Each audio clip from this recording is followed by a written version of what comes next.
ఏంటంటే ఈ శంకరగుప్తం ట్రైన్కి ఇరువైపున ఉన్నటువంటి సుమారు 10 గ్రామాలు సర్వనాశనం అయిపోయినాయి. 2000 ఎకరంలో 2 లక్షల కొబ్బరి చెట్టు చచ్చిపోవడం జరిగింది.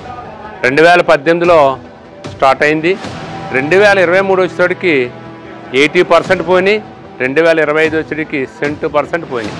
మేము ఎలా బ్రతకాలో అర్థం కాని పరిస్థితులు, అయోమయం పరిస్థితులు ఉన్నాం. ఆనాటి ప్రభుత్వం అనేక ధర్నాలు చేశాం. అప్పుడు ఎమ్మెల్యే రాపాక వరప్రసాద్ కానీ, హిమాంశు శుక్లా కలెక్టర్ గారు కానీ, దానికి సంబంధించిన అధికారులు అనధికారులు వచ్చి దీన్ని పర్యవేక్షించడం జరిగింది. కానీ శూన్యం, ఏమీ జరగలేదు. మా ప్రభుత్వం, ఈ ప్రభుత్వం ఎన్డీఏ కూటమి ప్రభుత్వం వచ్చి రమారమి 16 నెలలైంది. ఈ ఎమ్మెల్యే గారు కూడా ఆయన ఒకసారి పర్యవేక్షణ జరిగింది. దానికి సంబంధించిన కలెక్టర్ గారు కానీ, హార్టికల్చరు, అగ్రికల్చరు, పీడబ్ల్యూడి ఈ ఆఫీసర్లందరూ వచ్చి దీని మీద ఏదో కొద్ది రీసెర్చ్ చేసి మేము దానికి ఒక పర్యవేక్షణ చేసి మీకు మంచి పరిష్కారం ఇస్తామని చెప్పారు తప్ప ఈ నిమిషం వరకు శూన్యం. అయ్యా చంద్రబాబు నాయుడు గారు, పవన్ కళ్యాణ్ గారు మా మొర విని మా బాధ ఒకసారి అర్థం చేసుకుని దీనికి సత్వరం నిర్ణయం తీసుకోకపోతే రేపు అక్టోబర్ 3న నిరాహార దీక్ష స్టార్ట్ చేస్తాం. తర్వాత నవంబర్ 3న అమర నిరాహార దీక్ష చేస్తాం. కారణం అంటే మేము బతుకున్న వేస్ట్ కాబట్టి ఆ అమర నిరాహార దీక్షలో అసూలు బాస్తే కనీసం పేరన్నా వస్తుందేమని మా గ్రామానికి అప్పుడైనా మీరు కళ్ళు తెరిచి అభివృద్ధి చేస్తారు, దీనికి పరిష్కారం తీసుకెళ్తారని మేము కోరుతున్నాం. పరిష్కారం ఒకటే, ఎంతమంది గొప్ప ఆఫీసర్లు వచ్చినా, కలెక్టర్లు వచ్చినా, మినిస్టర్లు వచ్చినా, చీఫ్ మినిస్టర్లు వచ్చినా ఏటుగట్టే పరిష్కారం.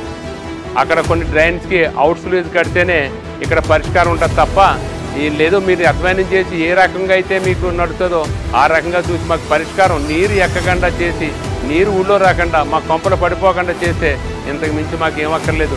మిమ్మల్ని శరణ పెడుతున్నాం సార్. మీరు ఒక్కసారి మీరు కన్ను తెరిచి మా వైపు చూసి మా సమస్యలకి పరిష్కారం కనుక్కుంటారని మనసా వాచా కర్మణ కోరుకుంటూ సెలవు తీసుకుంటున్నాను సార్.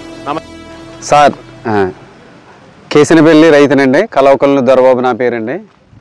గత 4 సంవత్సరాల నుంచి కేసినపల్లి గ్రామంలో ఉప్పుటేరెక్కి అనేక వేల కొబ్బరి చెట్లు, అంటే రమారమి 2 లక్షల కొబ్బరి చెట్లు 2000 ఎకరంలో పూర్తిగా నాశనం అయిపోయిందండి. గత వైఎస్ఆర్ ప్రభుత్వం నుంచి ఈ ఉద్యమాన్ని మేము కొద్దిగా పోయేటప్పటికే 2021లోనే వైఎస్ఆర్ అధికారంలో ఉందండి. అప్పుడున్న వైఎస్ఆర్ పిన్నపనేని విశ్వరూప గారికి తెలియపరచడం జరిగిందండి. వారు కూడా వెంటనే వచ్చి చూస్తానని చెప్పడం జరిగిందండి. కానీ ఎక్కడా కూడా చిన్న ఏటుగొట్టేయటం కానీ దీనికి పరిష్కార మార్గం అయితే కానీ ఆ ప్రభుత్వంలో మనకి ఏది జరగలేదండి. వెంటనే కూటమి ప్రభుత్వం రావడం జరిగిందండి. కూటమి ప్రభుత్వం వచ్చిన వెంటనే కూడా మనం ఈ సమస్య మీద గతంలో కూడా మేము ఇలా వైఎస్ఆర్ పార్టీ మీద కూడా ఎన్నో పోరాటాలు చేసామండి. మన ప్రభుత్వం వచ్చింది కాబట్టి ఈ సమస్యని వెంటనే క్లియర్ చేయాలని మా దేవవరప్రసాద్ ఎమ్మెల్యే గారికి చెప్పడం జరిగిందండి. అలాగే గంటి బాలయ్య గారి అబ్బాయి వారికి కూడా ఎంపీ గారికి కూడా తెలియపరచడం జరిగిందండి.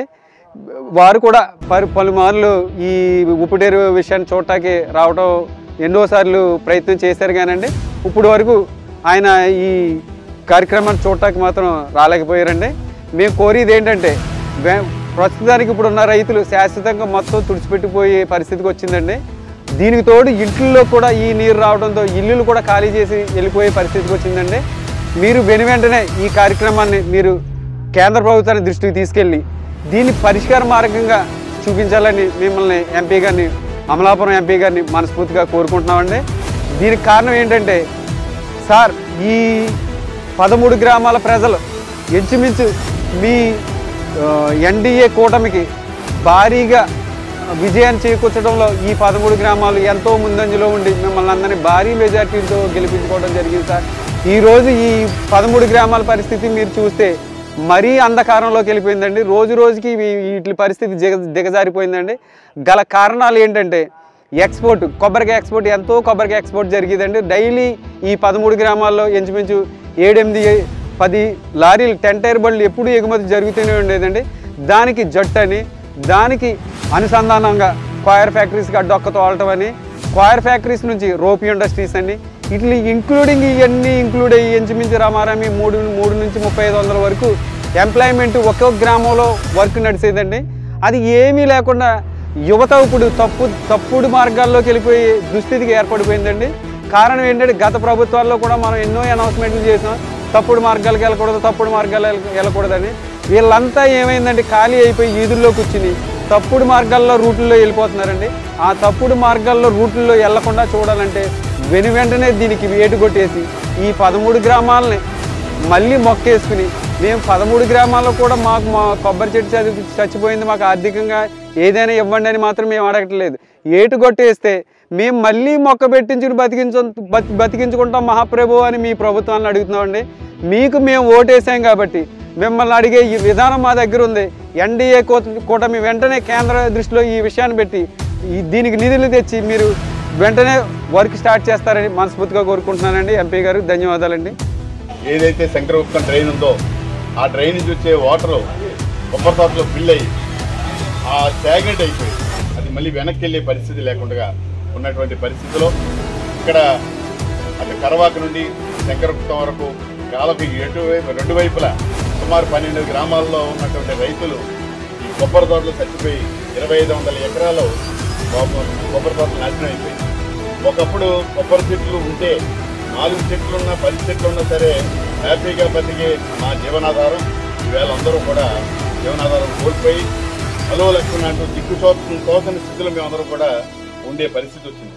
ఈవేళ పిల్లల్ని పెంచుకోవడం కానీ ఆడపిల్లలు పెళ్లిళ్ళు చేసుకోవడం ఈ పరిస్థితి కూడా ఈవేళ కోల్పోయాం.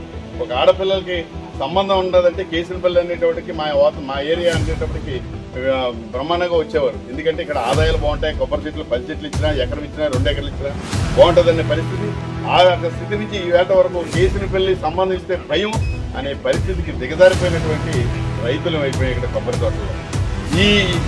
ఇదే కొబ్బరి తోటల కోసం కలెక్టర్ ఆఫీస్ దగ్గర అమలాపురం కలెక్టర్ ఆఫీస్ దగ్గర సుమారు 6 సార్లు నిరాహార దీక్షలు చేస్తాం, ధర్నాలు చేస్తాం. కలెక్టర్ గారు కానీ ప్రభుత్వం కానీ ఎవరూ కూడా స్పందించలేని పరిస్థితి ఉంది. రైతులందరూ కూడా రకరకాలైనటువంటి విన్యాసాలు ఎవరికి వాళ్ళే ప్రయత్నాలు చేసి ధర్నాలు చేసుకుంటున్నా, లేకపోతే అధికారుల దగ్గరికి వెళ్ళినా, ఎమ్మెల్యేల దగ్గరికి వెళ్ళినా, మంత్రుల దగ్గరికి వెళ్ళినా ఎక్కడ తిన్నా కూడా న్యాయం అనేటువంటి ఇప్పటివరకు మాకు జరగలేదు. మీ ద్వారా ఇప్పుడైనా సరే ఈ కొబ్బరి తోటల రైతులు సుమారు 850 మంది రైతులు నిరాశలు అయిపోయారు. అందరికీ కూడా మేలు జరిగేలాగా మీ ద్వారా ప్రభుత్వాన్ని కోరుతున్నాం. మా వంక చూడండి, మా రైతుల్ని కాపాడండి అని వేడుకుంటున్నాం.